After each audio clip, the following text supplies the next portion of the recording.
we're pumped up, bro, because we want to talk about Ousmane Dieng. Yeah, this is a subject and topic that Mark and I have been discussing for quite a while now, waiting for the right time to drop a podcast about him because he's somebody special and somebody that we get super hyped up about. So I'm going to let Mark take it over from here because he's been doing some comps to the draft, and what he's doing and what he's saying to me, I mean, it really, really tickles my butthole. So I'm going to throw it back to him, man. All right, so let's just put a little context. Last game, he had a career high in points and in rebounds, and it was really impressive. 17 points, I think 8 rebounds. But here's the deal, guys. He has demonstrated an ability to play on the perimeter that's uncommon for his size. And in a draft where we saw 3 players in the top 3 who are roughly his size, about 6'10", who play roughly his position, right? I think it's an appropriate time for us to take a step back and say, how does he compare to Jabari? And maybe how does he compare to Paolo? But first, let's talk about Jabari, right? Because Ousmane is 8 days younger than Jabari. So let's go apples to apples here. Who would you rather, if you were the Houston Rockets, would you rather Jabari or Ousmane? And I'm pretty sure this is the same team that, has kind of doubled down on all of their mistakes. So they're not actually going to be the ones we ask. We're going to ask, if we were the Rockets, would you rather be building around Jabari or Ousmane? And Dave, the reason I think that Ousmane is far out in front of Jabari is because of he has athleticism for his position and his size that's uncommon. Now, some people might think 6'10" is 6'10", therefore it doesn't matter. But I would say that Giannis shows that that is not right.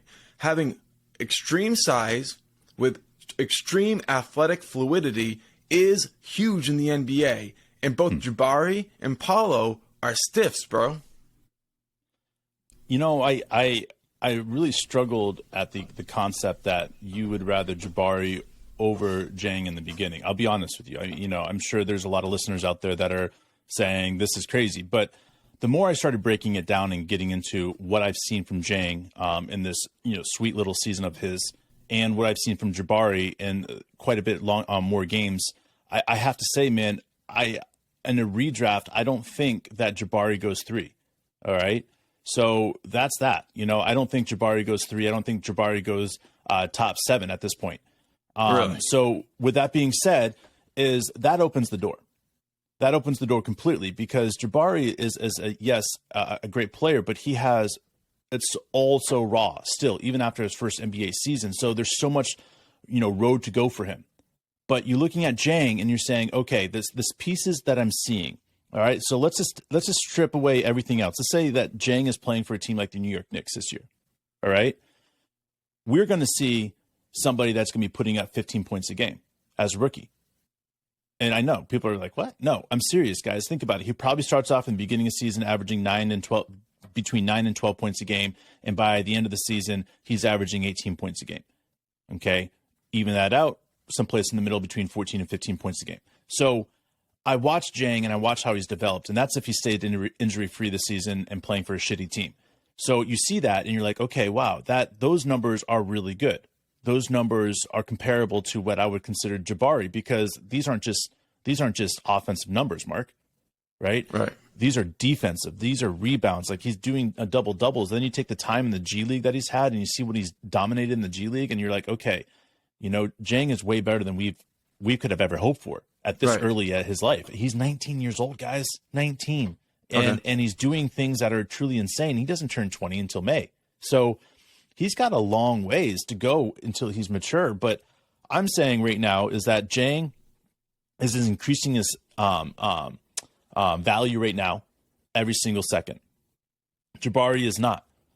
And I look at that and I say that's why I have to say, Mark, is that if there was a redraft and we're able to see Dieng play the entire season and play with the Thunder the entire season, right? Because we sucked and we were developing him, then we would be seeing in a position that everybody would be looking at Dieng and saying he should have been a top 5 pick. Jabari is a top 7 pick at this point. So, and I get it. People are like, fuck you, Dave. No, but look at it. All right. You've got, let's just say Paolo goes number 1 still for all those shits and giggles out there. All right. Then you've got J-Dub. Then you got Chet. Then you've got, Jaden Ivey. I think would go ahead. I think you got Ben I can't even say his last name. Mathurin, thank you. You got Ben Mathurin. So right there, there's what, 5 guys right there? Right. And we haven't even talked about Jabari. So, yeah, okay, 6, maybe 7, all right? That's where I see Jabari going back in the redraft at this point. So my point is that I see Dieng being able to raise his stock to a top 5 pick before the end of the season, because we're going to be able to see him play in the playoffs, unlike Jabari, unlike Paolo. Okay, so let's talk about, since Jabari, you're saying his stock is going down and Dieng is moving up. Let's go ahead and compare him to the consensus number 1 pick in the draft. Okay, Paolo. Or was he? He wasn't really a consensus going into it, but now people Jabari was actually number 1 in the Jabari redraft was at this point. the consensus number 1 until like the 12th hour. I mean, I remember exactly. So it's a confusing situation, but Paolo's done really well. But let's just go skill by skill. Now, there are some things that Paolo is better at, than Dieng. Sure. But would you pick Dieng or Paolo for defense? Oh, Dieng's defense is one of the best in the drafts at this point, hands down. Okay, because he can defend interior, he can defend wings, he's Everywhere. got length. Yeah, he could even guard the 5 if he needs to for a quick minute. Okay, right, and he's still just 19, so that'll be something that he develops over time, right? So he'll be a 1 through 5 defender. Very, very much so. Okay, so and then 3-point shooting. Would you rather Paolo or Dieng? Dieng. I mean, like Paolo's shooting like what, 5% from threes right now. Okay, passing, right? At this point, Paolo has a few, really good. He knows how to handle the double team and send a cross court pass, but he doesn't also know how to keep the ball moving within an offense. I'd say Dieng understands, I would say, the European style of free flowing basketball. Which is what the NBA is changing more towards. Boom. So what exactly does Paolo do better? Paolo is a better scorer, but he dominates in the inside volume of shots.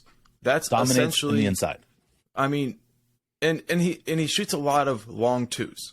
Paolo is a very high volume, outside the paint 2-point shooter, which seems to be kind of like the skill that is least coveted in the NBA these days. Not to say someone like Shea. He's like a Zach Randolph, bro.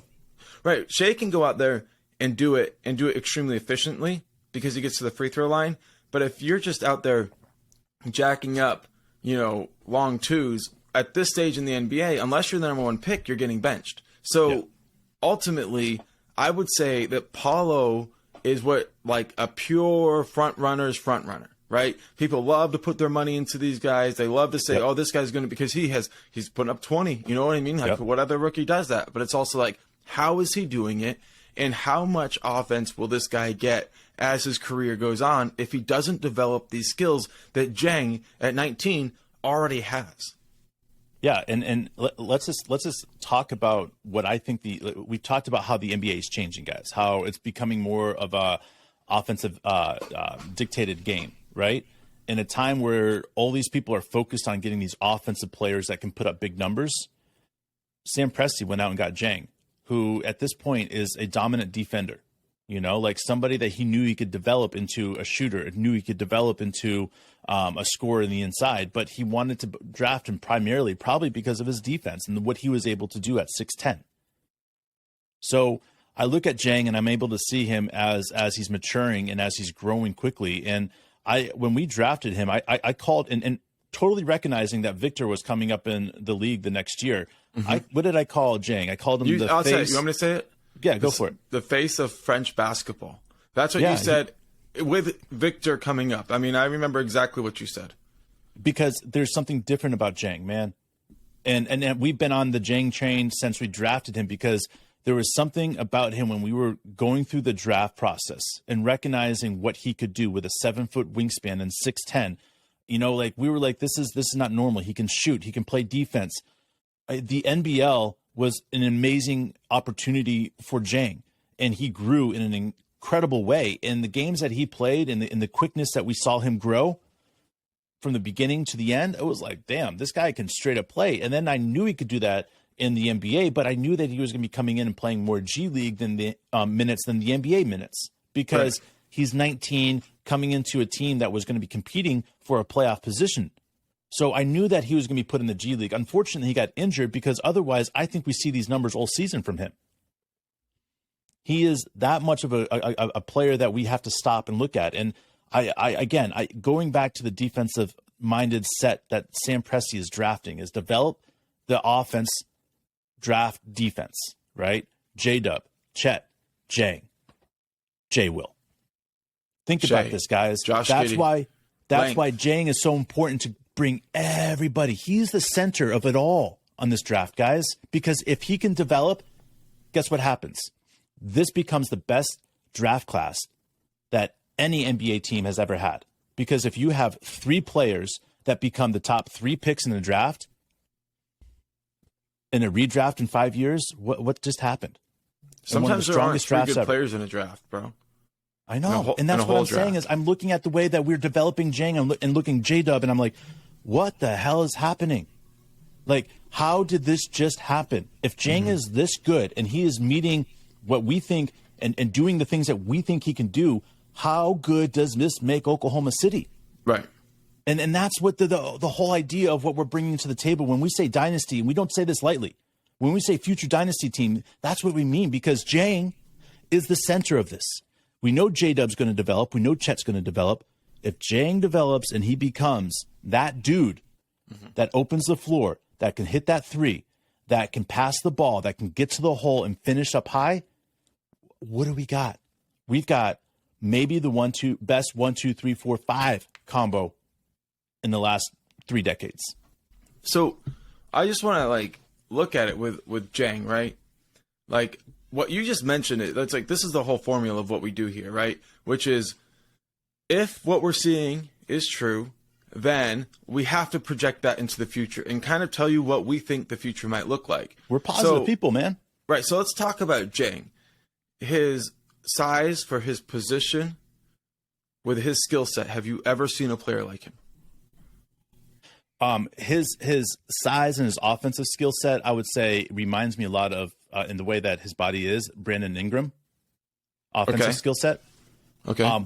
But as far as defensive skill set, I don't know if we've seen a player of his size that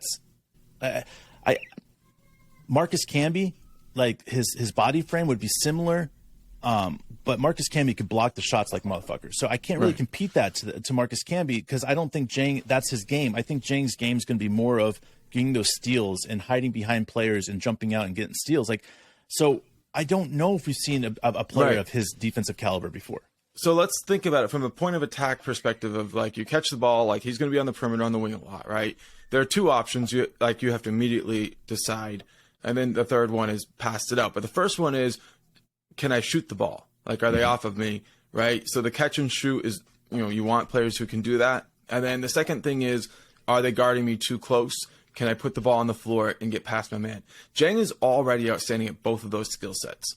Okay. Now, some of the stuff that, you have to learn in the NBA, it's going to take some time. Yes, he's getting bumped off the ball, certain things. But as you notice, like recently, he's finishing through contact. He's dunking the ball when he gets to the hole. And you're starting to look at him. The foul line. Right. You're like, he almost has Giannis length, but with a shot that Giannis could only pray for. Right. And but he doesn't have that inside game yet. And I think that's something that he could develop with Coach Bliss.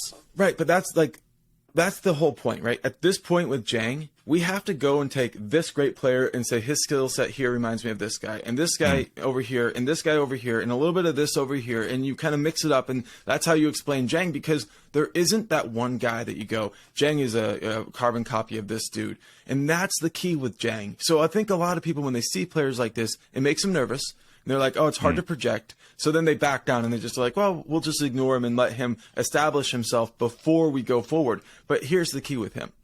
His size, length, and skill sets actually lead me to believe next year he could reasonably score 12 to 15 points a game without really having to really press or really even get a ton of playing time, probably 20 minutes or something like that.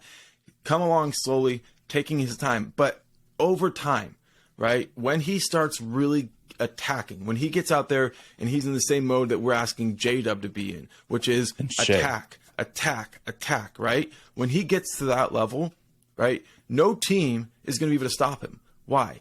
Because his size and his strength and his length, they're going to have to send a double team. Just think about that. Think about that phrase, because he is going to be able to light teams up. He's going to be able to hit his shots with a hand in his face, because the hand won't really be in his face, because when he rises up, he's going to be, it's just him in the rim. And that's because the ball release is so high. And the main reason is because you have to put a wing on him. You can't put a interior orientated player on Dieng, because if you do that, then you're fucked. And that's another fucking problem for defenses to have to deal with. And I don't know how it's going to like all line up, but I do know, like you're saying, Dieng is more about playing passing lanes and getting steals than he is about blocking shots. Well, guess what? So is J-Dub. So is Shea. Bro, you put your arms like this across, like they can almost cover the entire court, at least the interior of the three-point line, just standing there touching fingers. Like, yeah.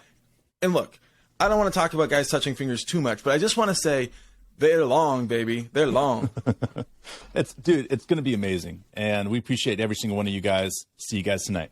And if you want to hear why we think that we're going to make the playoffs, click the video. Right there, that video.